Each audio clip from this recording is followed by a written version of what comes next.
तर नमस्कार मंडळी मंडळी, आता मी शेवटची विनंती करतो आणि शेवटचं सांगते तुम्हाला.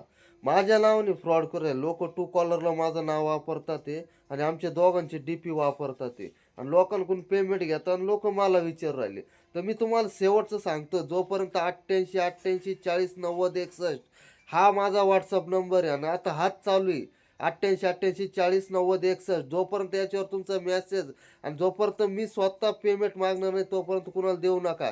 माझं पेमेंटचं नाव येते बाबासाहेब चंदू रणशूर आणि हिचं एक ID आहे म्हणजे पेमेंटचं सरला बाबासाहेब रणशूर.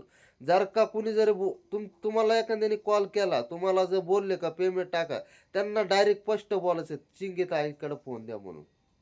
त्यात मी जरी असलो तुम्ही मला बी बोलू शकता का माझा अवस्था तुम्ही ओळखता. ते माझं फक्त एकच नंबर चालू आहे आता 88 88 40 90 61. त्यांना म्हणायचं चिंगिताईंकडे फोन द्या म्हणायचं.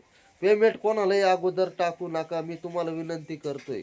लोक आता काय करू राहिले, टू कॉलरवर माझं नाव आणि आमचे फोटो टाकू राहिले. कारण की का लोक हे बघून तरी पेमेंट टाकतील. आणि पेमेंटला टाकतात ते फक्त स्क्रीनशॉट, ते काय म्हणतात ते स्कॅनर असतात ना, ते स्कॅनर टाकतात ते. आम्ही स्कॅनर कोणालाही टाकत नाही, आम्हाला स्कॅनर वगैरे काही टाकता येत नाही. आम्ही डायरेक्ट नंबर घेतोय. 88 नंबरला 88 88 40 90 61 या नंबर शिवाय पेमेंट करायचं नाही. आणि त्यांनी जरी ट्रू कॉलरला नाव वापरलं तरी सुद्धा पेमेंटचा तो नंबर बदलत नसतो. नंबर बघायचा आणि मग तेव्हा पेमेंट करत जायचं. त्यांनी किती जरी बदल केलं तर बँक तर खोटं बोलणार नाही ना. बँक मध्ये माझं नाव बाबासाहेब चंदू रणशूर आणि हिचं सरला बाबासाहेब रणशूर. माझं 81चं आहे त्याच्यावर बाबासाहेब चंदू रणशूर आणि 88चं आहे हा हिचं आहे सरला बाबासाहेब रणशूर. ही तुम्हाला शेवटची विनंती. यानंतर फ्रॉड झालं तर तुमचं तुम्ही बघून घ्या म्हणलं. आता नाही तर बंद काय करून ऑनलाईन बंद करून घरी या औषध घेऊन जा. एकच पर्याय माझ्याकडे आता.